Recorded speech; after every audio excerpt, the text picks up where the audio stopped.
What's up, guys? So today we're going to be comparing my enterprise rental Toyota Corolla LE versus my friend's top of the line Toyota Corolla XSE. We don't got any time to waste, so let's get into it. Let's start off with the LE because it's like the basic one. So let's see what that. You don't get the sport styling on this like you do on the XSE. You see here, you get these little black inlets. Honestly, I kind of like how it looks. I like how they didn't put any ugly fake vents and they kind of just left it clean. Sorry, it's not clean, but what am I gonna do? You guys want me to clean this enterprise rental after it rains? Ah ha ha ha ha, you guys are hella funny. These are the standard LED headlights you get. No LED turn signals and none of the LED outlines like you get on the XSE right here. These are upgraded ones. You see you get the LED turn signals, the LED outlines. You can also get adaptive ones, but these aren't the adaptive ones. And then you get the LED little bar right there. Looking at the XSE, you can see how this is more sporty. They kind of put this fake grill here. Honestly, I don't like fake grills. Do you guys? Let me know in the comments. Which one do you guys think looks better? Oh, look, Whippets. So, looking at the side of the vehicle, these are I think these are the standard wheels you get. I think there's like an L model, but I think they discontinued that for 2021 and it had like different wheel covers. These are standard wheel covers. It's wheel covers. What do you want me to say about them? Nice wheel covers. If you want rims, you can get a package on this that adds some actual wheels, but the XSE you can see right here has these wheels. You could get them in a nightshade package, which blacks them out. I think they look better blacked out, but these are pretty attractive rims. They look a lot better than wheel covers. Now, looking at the sides of the two, one thing you notice about the XSE is you get this like black painted little side skirt thing, and then right here they just left it white. So that's another thing that's different. And another thing you might notice, no LED turn signals in the mirrors, but right here the XSE has it. Looking at the rear of the vehicle, these are the standard taillights. These are not LED, they're just halogen or whatever. And then you see right here, LED. You see how it's a little bit different? Here, show this. See, that's what it looks like, and then show this one. They don't look very different, but like if you notice little details, you can notice they kind of are different. One thing that her car has is she has this bumper protector, which is really nice. Honestly, I think that's kind of necessary on cars, and you also get this little blacked out spoiler. I like the blacked out spoiler. Honestly, I don't like fake grills, but I actually really like this fake grill right here with this diffuser, and you also get the dual exhaust outlets right there, which looks really nice because people don't be doing dual exhaust outlets that much. They be doing it on like one side and the other one, not just like two on one side, which I think that looks really nice because it makes it look kind of different. And now if you look at this, you don't get any of the fake grills. They just left it black. This is all scratched up because it's rental, and you just get one little tailpipe down there. Honestly, I like the rear ends of both the vehicles. I think it looks a lot better than the last generation. Now, no keyless access with push button start. You don't got that. You just got normal key. Here's the key fob. It looks nice. What do you guys think about it? No keyless access. You could get keyless access though as a package. And stepping in, let's turn this off so this can stop being annoying. One thing I noticed is this door is really like, watch. This opens like, it feels really light compared to other cars in this class. Like, this feels just like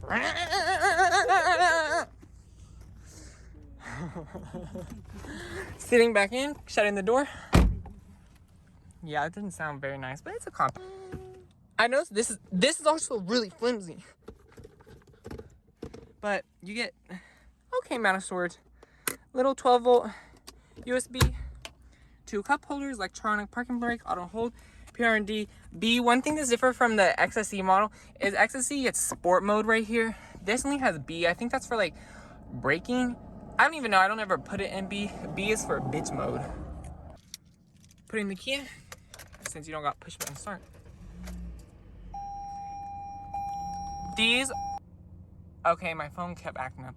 These are the standard gauges you get. I don't really like these. These look kind of like 2000s gauges.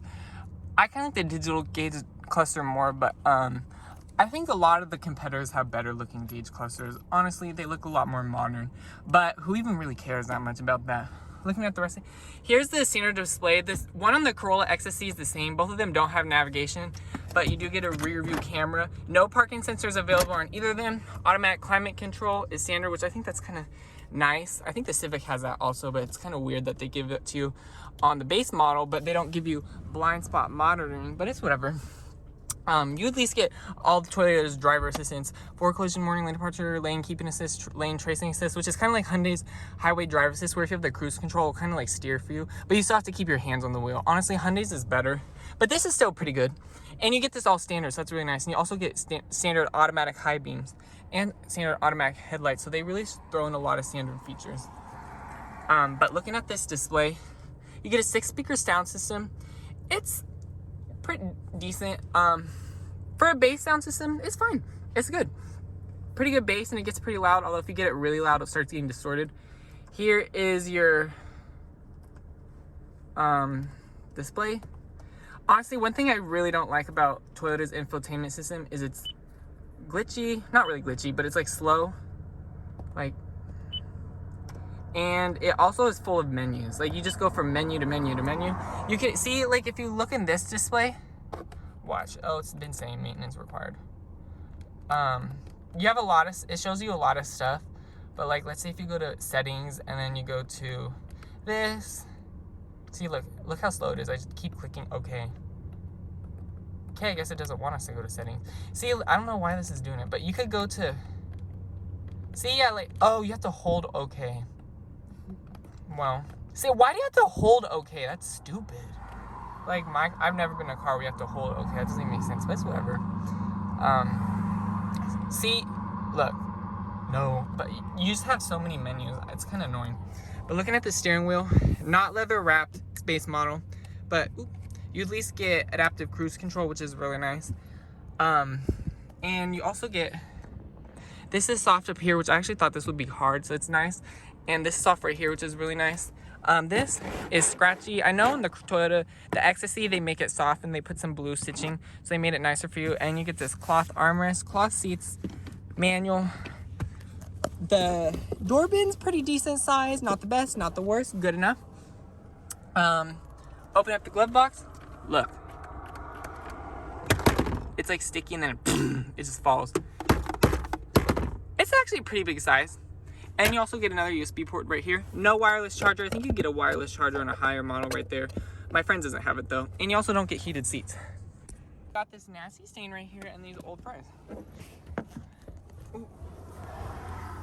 Sitting behind myself, yeah, I really have no room. I would need to move the seat up, but I'm 6'2". Headroom, I don't have that much headroom. I don't know why I'm really hot. It's like a cloudy day. But hard touch. And you also get this little soft right here. Oh, and one thing that's really nice is all the windows are one touch. I really like that. It's kind of upside down. I'll fix that. Another thing, you get a nice storage little right here for a water bottle. Then you get more cup holders right here, so you got plenty of drinks. This feels really flimsy, but it's Corolla. No rear air vents and no charging ports back here. Base model, I don't really expect that. But honestly, you're gonna need to move the seat up. Open up the trunk. I like how it automatically opens like that. It's kind of small for this class. I feel like I've seen ones with bigger trunk spaces, but honestly, this is enough size for most people. So it's fine, but I've seen other competition has bigger trunks. All right, here we got keyless access with push button start. That's standard on the XSE. You actually get a different key fob since it's the push button start. What key fob do you guys like more? I kind of like the other one more. Lock it, and then unlock it. Oh, you have to press it again to unlock it? I think they should just have a sensor right there. Now, maybe I'm tripping, but this feels like it's not as flimsy as this car. Toyota might have done something. You get an 8-way power driver seat with 2-way power. Oops, I almost dropped my phone. So I had to switch over to my friend's phone because my phone is being really dumb, even though I bought it in June. And it's bought it brand new, it's not working. Whatever, we're not here to do a phone review, we're doing a car review. Push button start is standard on the XSE. No, it's not a red thing.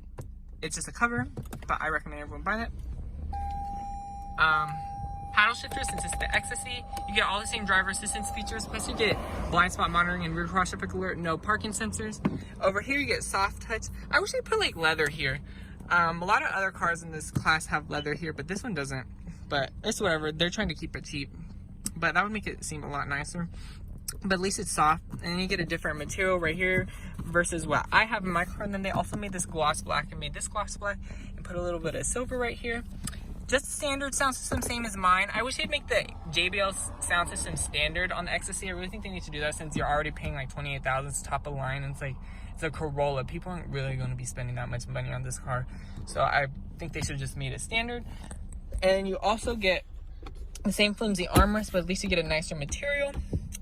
And then these have a little bit of metal right here, which is a little bit different. Same auto hold parking brake. Sport mode right here. When you put it in sport mode, it turns red. Heated front seats, no heated rear seats, no heated steering wheel available. And then this is soft, and they also added stitching right here, but it's obviously fake, so I don't really like it. I wish they would have made it blue like this. This is soft also. This is leather wrapped, obviously. Going through here, this is literally the same display with what it shows you as the LE. It's just like bigger and looks different, but it just shows you the same information. Same infotainment system, no navigation. You could get that with a package, except they made it red since it's the XSE model, which I like how they did. They made it different. One thing I noticed, and also no dual zone automatic climate control, just normal automatic climate control. If you want dual zone automatic climate control, you have to go for the hatchback. And opening this up, it doesn't stick like the LE, and this also opens slowly, so that's another thing that's nice. And then you also get an 8-way power driver seat with 2-way power lumbar, no seat memory, and just a manual passenger seat wherever the thing is. Oh, no heads-up display. Not every car in the competition has that, so. Sunroof, pretty nice. And LED lighting? Nope. Sitting behind myself in the back seat, it's the same as the other car. Literally the exact same, it's just different materials. So you get this synthetic leather seating with the cloth inserts. No full leather seating. I wish they would add that, but it's a Corolla. Scratchy black plastic, but you at least get one-touch windows. No rear air vents, no heated rear seats, no charging ports. So it's lacking back here. And you also get this same, this actually, it's just this flimsy. And you still get the cup holders. I think they need to add like heated rear seats or charging ports or rear air vents in the next generation, because this is like really lacking compared to like a lot of the competition. Okay, looking under the hood, I'll have to do this quick because my phone keeps glitching out. I don't remember how much horsepower and torque it has. I'll put it on the screen, but I think it was like 129 horsepower, or no, 139 horsepower, like 125 pound-foot torque. I don't know, I'll put it on the screen. No fake engine covers, which is really nice. Honestly, I like how Toyota doesn't put that fake engine stuff. You just get the real stuff, because that's just extra money if you actually think about it. If it costs $5 to produce a fake engine cover and they make 1 million cars, that's $5 million. I don't know why they do that. But you get, that's the powertrain. You get a real CVT, no physical first gear like the XSE has. So it's actually pretty slow off the line. And one thing I don't like is this doesn't have any little like rubbery material. So if this car is really, you've been driving this a long time, you need to open up the hood and prop this up, this will be really hot and you can burn yourself. So, but it's a Toyota, so you probably won't even ever have to open up the hood. Now, looking at the XSE, this is the upgraded 2-liter engine, 169 horsepower, 151 pound-feet of torque, and you also get the real. Oh shit! I didn't get as good of a start as her.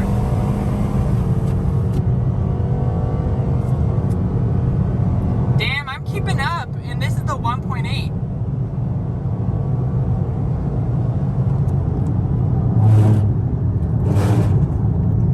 One thing I do notice is this ride quality is pretty good. Like, you could go over a speed bump really fast, and it won't, it won't be hella bumpy. You could take this over a speed bump. However, it's really loud at high speeds, and make sure there's no cars coming in. It's loud at high speeds, and but it's kind of loud at high speeds. And the handling's pretty good.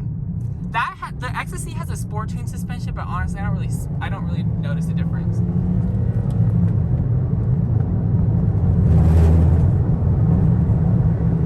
I'm gonna run over this dead animal. Honestly though, this engine surprised me because I thought it was gonna be a lot slower than it actually is. One thing that's kind of interesting is the 2-liter actually look at her. The 2-liter actually gets better fuel economy. Here's where that 169 horsepower comes into play.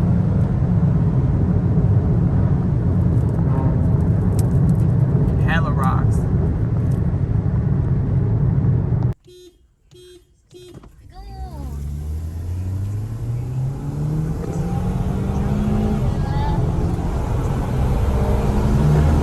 Yeah, when I'm driving, I be gassing way more. Her tires got speed. Mom, my mom's car. Spill. Yeah, we gas on them. I do notice the brakes in this are a lot smoother than hers, or than mine. But that's probably because I have a rental car and I'd be mashing those brakes. We actually be doing these brakes good since it's not a rental. One thing I do notice that's different versus the 1.8 and the 2-liter is that the 2-liter's fake shifts are a lot more aggressive than in the 1.8 liter, and that's not a good thing. The 2-liter, they don't even feel like it's not supposed to feel like real. I mean, I guess it's kind of supposed to feel like real shifts, but they feel so obviously fake. These kind of just like, but that one actually it lurches the car a little bit, and I don't like those fake shifts. So that's one thing I like about this one. Okay, I'm back in my car. It got done early, so I forgot to do the final thoughts on the Toyota Corolla. Honestly, things I noticed is it's pretty comfy. I noticed the cloth seats are more comfortable than like the fake leather in the XSE. I also noticed that the Corolla also has a lot of road noise. Yeah. But I think for a base model, it's a really good car to get. But I feel like if you're going to spend extra money and get like a higher model like the XSE, I feel like you should just go for the competition, because the base model has like a lot of good features. But then when you go higher up, I don't know, it just doesn't have as much features as the competition. So honestly, if it were my money, I'd probably go for like a Mazda 3 or a Honda Civic. I feel like those are better. Or a Kia Forte.